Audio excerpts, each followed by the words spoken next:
인류의 눈물을 닦아주는 평화의 어머니. 전 세계 국회의원들을 하나로 묶는 대장정. 네팔은 바다가 없는 대신 세계에서 가장 높은 산을 지닌 자연의 나라입니다. 수많은 등산가들과 관광객들이 찾아가지만 살아가는 형편은 그리 좋지 않습니다. 중국과 인도 사이에 낀 네팔은 오랜 세월 운둔의 나라로 지낸 만큼 경제적으로 뒤처질 수밖에 없었습니다. 그러나 통일교회를 만나면서부터 큰 변화가 시작되었습니다. 특히 2016년 여름은 두고두고 잊지 못할 해가 되었습니다. 아시아 각 나라에서 정치, 경제, 종교, 교육, 지도자 수백 명이 한꺼번에 찾아왔기 때문입니다. 역사상 처음으로 세계평화 국회의원 연합을 창설하기 위해서였습니다. 세계평화는 한두 사람의 노력만으로 이루어지지 않습니다.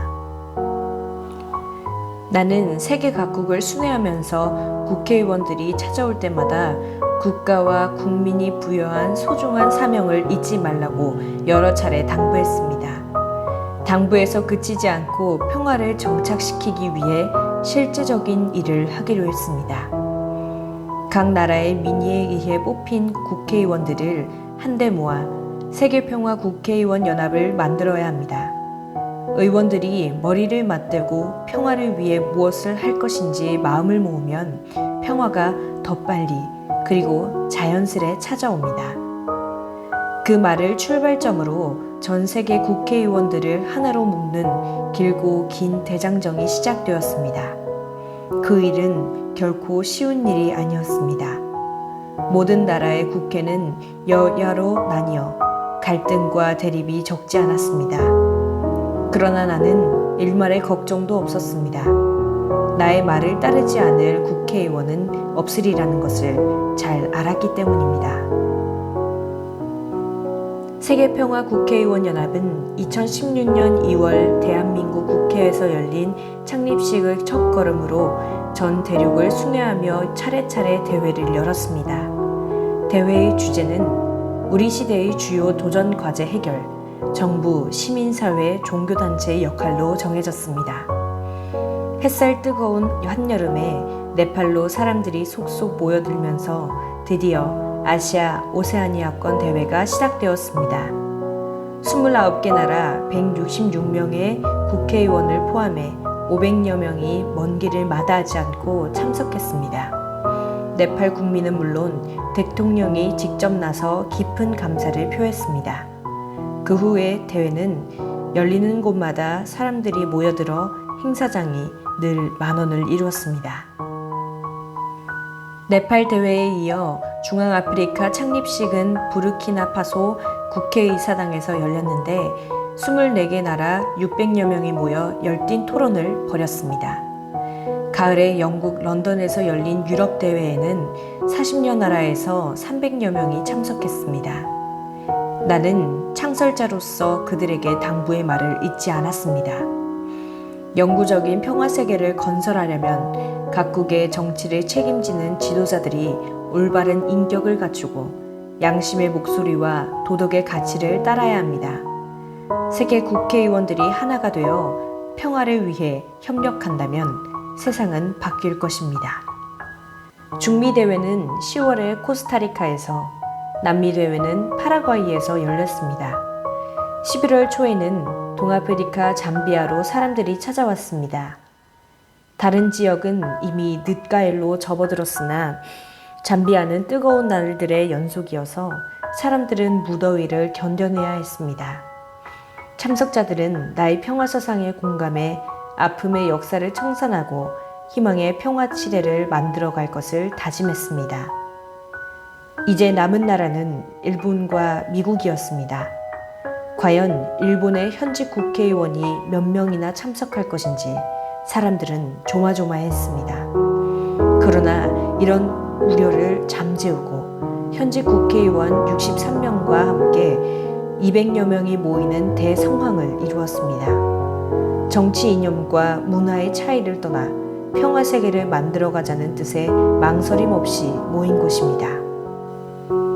국회의원들과 주요 지도자들에게 평화를 갈망하는 나의 뜻과 그 길을 제시했고 그들 모두 한마음으로 환영했습니다. 이제 마지막 남은 대회는 그동안의 성과를 집약해 역사에 없던 세계평화 국회의원 연합을 탄생시키는 것이었습니다. 그 최종 승리 대회의 장소는 미국 워싱턴 DC로 결정되었습니다. 2016년 겨울 미국 국회의사당에서 마지막 세계평화 국회의원 연합 창설 대회를 준비할 때 국회의사당 담당자들은 우리에게 유서 깊은 케네디 코커스룸에서 대회를 열도록 배려해 주었습니다. 케네디 코커스룸은 케네디가 1960년에 대통령 출마 선언을 한 곳입니다. 그것을 기념하기 위해 붙인 이름으로 그동안 미국과 세계 역사에서 중대한 의미가 있는 대회들만 열렸습니다. 2016년 12월 1일 겨울비가 촉촉히 내리던 날 56개 나라의 국회의원들과 주요 인사 50여 명이 행사장을 가득 메웠습니다. 그들 대부분은 각 대륙에서 열린 행사에 이미 참석한 사람들이었기에 다시 만난 이웃나라 사람들과 반갑게 포옹했습니다. 강대국도 그렇지만 특히 약소국가에서 온 사람들은 세계적인 행사에 참여했다는 사실을 말할 수 없는 기쁨과 희망으로 여겼습니다. 아프리카 베냉의 국회 부의장 길버트 방가나가 한 말은 사람들에게 깊은 공감을 얻었습니다. 나는 청년 시절 문선명 한학자 총재의 평화 원리를 배웠습니다. 지금도 그 평화 철학을 실천하고 있습니다.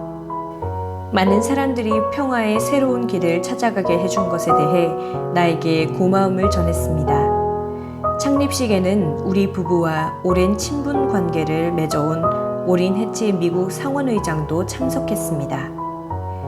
내 연설이 끝난 뒤 연단으로 올라와 수십 년 동안 변함없이 평화운동을 펼치고 있는 것에 대해 깊은 감사를 표했습니다. 1977년부터 현재까지 줄곧 미상원을 지키고 있는 해치 의장은 나의 평화운동을 적극 지원해 왔습니다. 민주당 상원의원을 대표한 에드마키 의원은 환경 보존에 이바지한 것에 대해 고마움을 전하며 언제까지나 지지할 것을 약속했습니다. 워싱턴 대회를 끝으로 세계평화 국회의원 연합 창립은 길고 긴 노정을 마무리했습니다. 1년 동안 지구를 한 바퀴 순회하면서 6개 대륙에서 열린 대회에 190개 나라의 현역 국회의원 2,500여 명과 더불어 2만여 명이 참석하는 대성황을 이루었습니다. 대회가 끝난 후에는 자전거를 타고 국토를 횡단하는 피스로드도 열려 시민들의 뜨거운 환영을 받았습니다. 무엇보다 이 행사는 한반도 평화 통일을 염원하며 자전거를 타고 대륙을 종단하는 프로젝트였습니다. 세계평화 고속도로를 따라 전 세계를 하나의 교통망으로 연결해 세계의 분쟁과 갈등을 해소하고 인류를 한 가족으로 묶고자 하는 의미의 행사이기도 했습니다. 또한 모든 행사에는 리틀 엔젤스가 한국의 전통춤과 노래를 아름답게 소개하고 개최국의 국가와 민요를 불러 참석자들에게 깊은 감동을 안겨주었습니다.